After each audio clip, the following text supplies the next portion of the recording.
Harka fuunee akkam jirtu kabajamtoota daawwattotaa fi hordoftoota qophii keenyaa guyyaa irraa keessummoota lama haala yeroo ilaalchisee qabadhee isiniif dhiyaadheen jira. Kallattiidhumaanii gara isaaniitti isin dabarsaa an qopheessaan lalisee jaallataatiin.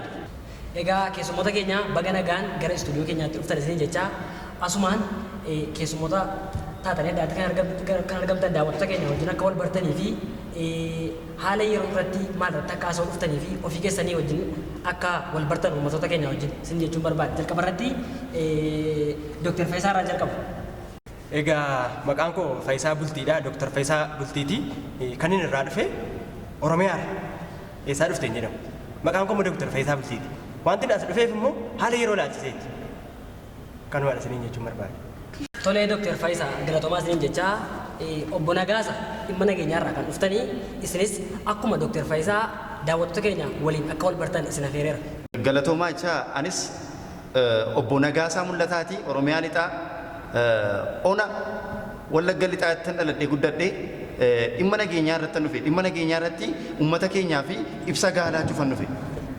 Tolee obbo Nagaasa galatoomaa isiniin jechaa amma kallattumaan gara gaaffii keenyaatti dabarra. Gaaffii jalqabaa Dr. Faayisaan gaafadha.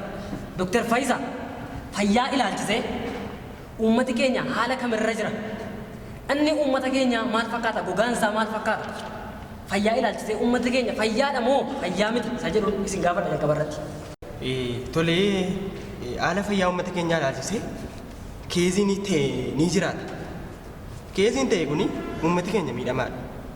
Uummati keenya qorradhaadha. Uummata keenya baay'ee miidhameera. Baaseen dubbatatu malee, baaseen haasa'u malee keessi isaa gubataadha. Akkatti baasee dubbatu, akkatti himatu hin qabu. Baay'een gaafa dhufeeru akkatti dubbatu. Maaliif akka haasa'u dadhabillee baay'een haasa'a mana yaalaatti jechuudha. Uummati keenya dhukkubsataadha. Qorri dhahee bakkee bula uummati keenya. Bakkee ta'a.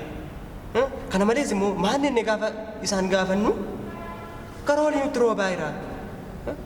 Karaa gubbanaa nutti roobaa jira. Karaa olii miidhamaa irraa. Uummati keenya miidhamaa jira. Uummati karaa hedduudhaan miidhamaa jira jechuudha. Uummati karaa hedduudhaan miidhamaa jira. Tole. Kana ilaalchisee uummati keenya kan nagaa qabaa kan nagaa hin qabu. Nagaa qabas hin jennu nagaa hin qabus hin jennu. Walumaa gala. Tole galatoomaa isin jechaa. Egaan daawwattootaa fi kabajamtoota qophii keenyaa hordofaa kan jirtanii qophii dubbii laaftuu jabduuti. Maqaan ishee amma kallattumaanii gara obbo Nagaasaa faatti isin dabarsa. Obbo Nagaasaa Mul'ata. Adnatti kan isin dhuftan gaaffii jalqabaa isiniif dhiyaatu yoo isin dubbisee kan isaaniin gaafadha dhimma fayyaa irratti. Isin immoo waajjira nageenyaa irraa waan dhuftanii fi dhimma nagaa irratti isin gaafadha. Nagaan uummataa eegamaadha. Isin biratti maal fakkaata nagaan uummataa? Fayyaa jechuun fayyaa nama tokkootii fi qaama irratti kan hundaa'u. Nagaan jechuun garuu nagaa uummataa akkuma waliigalaatti kan biyyoolessaa jechuu kooti. Maal fakkaata nagaan biyya keenya? Galatoom ani amma waajjira nageenyaa irraa akkuma Dr. Faayisaan kaase uummanni keenya gam tokkoon fayyaa qaba gam tokkoon fayyaa hin qabu. Kana jechuun uummanni keenya akkam bulti amma ituu siin jedhaniiti fayyaa bule hin jettu. Fayyaan bulee hin jedhama. Olitti hidhateera. This is interchain kana faranjiin. Okay, relation. Yaa amma asirrattidha.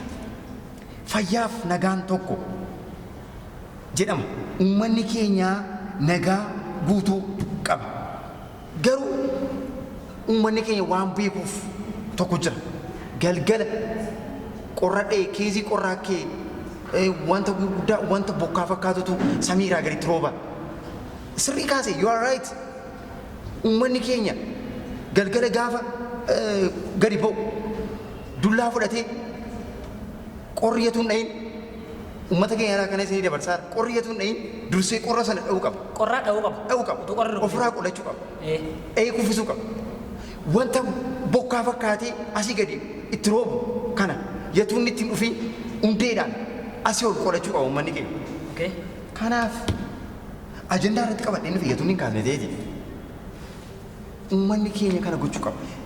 Dhugaa dubbachuu fi amma dheengadde haadha manaa obboleessa kootii ambiiruu nageenyaa irraan hojjedha. Haadha manaa obboleessa kootiitu obboleessa abbaa manaa ishee jiniin ollolti. Ollolti waggaa lama ollolan. Waggaa lama ollolanii ani immoo biiruu nageenyaa irraan hojjedha waan ta'eef ollolanii an dhugaa tokkoon arge. Waggaa lama guutuu ollolu? Waggaa lama guutuu ollolanii. Akkamitti utuu hin jirtanii waggaa lama guutuu ollolu? Ollolu lolli isaanii kana moo wallaalle amma dheengaddaa haadha manaa isaanii kana haadha manaa obboleessa kootii namarratti hin argine. Namarratti. Ani waajjira nageenyaatiin namarratti argine. Loltee qabattee kufiftee irratti argamte. Namarratti hin argine. Tole. Achi dhiisiin jedhee nan dhiise dubbii sana nan dhiise akkasumatti dubbii sana nan dhiise. Edee galgala kunoo ol fixanii kaanii annee biiroo nageenyaarraa waan nu jedhuu fi nageenya uummata kootiin eegsa waan ta'eef dhaqee ati lafa bulii abbaa obboleessa kootiin ati moosaree irra bulii jedheen. Gargar baafta jecha. Gargar baaseen bule. Amma dubbiin kunii gargar ba'utti gargar buluu qabu. Gaafan ganama dhaqee dhugaa sana itti mudhaku olammatanii siree irra ciisu akkamittiin walitti araaramu. Walitti araaramanii jechuudha. Walitti araaramanii. Walitti araaramuu qaban. Walitti araaramuu qaban. Araarrii ta'uu hin qabu gidduu isaaniitti. Maal qabatee araaramu obboleessi koo? Haadha manaa isaa namarratti arganii aanaa dubbachuu dhaqaa jiru akkamitti araaramu? Isheen utuu haadha manaa taatee jirtutu abbaa manaa taateetu bulchuu barbaadde jechuudha. Bulchuu barbaadde. Okay. Inni silaa kan bulchuu qabu isa ture. Yes. Ani maaliifan hidha galgala isa lafa bulche? Walumaa galatti walitti araaramuu qaban jarri kun dhiiga wal keessaa hin qabanii. Dhiiga wal keessaa hin qaban walitti araaramuu qabanidha. Isheen yakka gurguddaa hojjetteetti. Yakka gurguddaa biyya kana diiguu hojjetteetti naannoo keenya diiddeetti isheen. Nama qabeenya koo baay'ee ani sababii ishee fan dhabeen araaramuu qaban. Kanaafiyyuu araaramuu qaban. Araaramuu qaban. Egaan kabajamtoota daawwattoota keenyaa qophii keenya kanatti akkasiin bu'aaraa jirtaniif wanta gurguddaa akkasiin irraa baraa jirtan abdiin qabaa. Galatoomaa isiniin jecha gaaffii ittaan isin gaafadha Dr. Faayisaa. Tole egaa Dr. Faayisaa gaaffii koo isheetumaa isin gaafadhee gara raawwiitti dhufaa jira. Haala yeroo ilaalchisee hojii irratti jechaadha dogoggoraa akkamiitu jira? Akka ogeessa fayyaa tokkotti yookiis immoo akka nama beekaa tokkotti hojii biyya kana keessatti gaggeeffamaa jiru irratti maal ilaaltan? Iji keessan maal arge? Dogoggora jiru jechuu kooti. Nuuf qoodaa.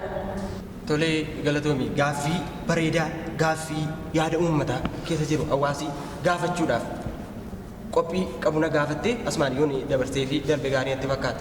Dogongorri hawaasa keenya keessa jiru yookiin haala yeroo ilaalchisee dogongorri jiru Hojii irratti.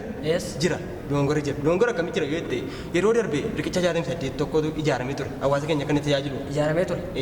Yes, nan beeku. Riqicha 68 sana keessa afur lolaan fuudhee deeme. Utuu madhu tokko immoo utuu malaallu tokkotti dabale 5 ta'e riqichi kun. Tole. Inni bade suni inni waliigala 5 sokke suni hawaasa tajaajilaa jira.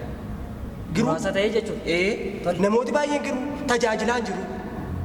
Hawaasa keenya bukkee dhaabbachaa jiru. Hawaasa keenya tajaajilaa jira. Hawaasa gamasiif gamanaa walitti fidee wal keessa deemsisee akka isaan wajjin jiraatan akka isaan walitti adeeman godhee jira. Riqichi kun dhugaa dubbachuuf hojiirra jira.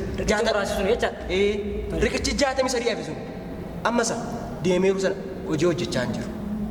Kanaafiyyuu akka dogoggoraatti wanti jechuu barbaadu hojiirra jiru jedhama. Hojiirra jira. Achuma taa'ee hojjechaa jira. Achuma taa'ee hojiiwwan gurguddaa hojjechaa jira. Uummatii gabaa isaa dhaqatee wal keessa deemee nagaa wal gaafatee wal jaalalaan jiraachaa jira jechuudha. Galaanarra ittiin ce'ee riqicha ta'eef jechaadha. Riqicha ta'eef kanaan dura namni walitti adeemu hin jiru. Kanaan dura namni wal keessa deemee walitti adeemee wal gaafatee nagaa wal gaafatu hin jiru. Amma garuu hawaasi keenya uummati keenya walitti adeemee bitee gurguratee wajjin jiraataa jira. Tajaajila guddaa kennaa jira tajaajila kana jedhama. Tole galatoomaa achumaan yaada qabdan dhaamsa qabdanii daawwattoota keenyaaf nu qooda. Akka dhaamsaatti wanti qabu akka dhaamsaatti jechuudha. Isan amma aaseera yaada amma qabnu kana itti baratee namoota kamumtu utuu irraa fooyya'aa deeme sii galadhee yaada. Sila jalqaba irratti kaasaan ture hawaasi keenya miidhamaa jira. Qorradhaa haara siin jedhaan ture. Amma wanti guddaan walii gallee jiraachuu. Tole. Egaan Dr. Faayisaa baay'ee galatoomaa isiniin jecha hordoftootaa fi kabajamtoota qophii keenyaa daawwachaa jirtanii qophii haala yeroo irratti gaggeessaa jiru kana keessatti wanta guddaa akka isin irraa baraa jirtan abdii guutuun qabaa. Gaaffii keenyas gara xumuraatti fidaa jirra. Haga xumura qophii keenyaatti nu waliin turaan fedhii keenya. Tole egaa obbo Nagaasa gaaffii keenya gara xumuraatti finneerra. Kan isaanii gara xumuraatti finneerra. Kan keessanii gaaffii tokko tafa. Innis gara fuulduraatti haalli nageenyaa uummataa kun attam ta'uu qaba. Garamitti adeemuu qaba isa jedhu yaada nuuf qodaatii achumaan immoo dhaamsa qabdanis uummata keenyaaf nu dhiyeessaa.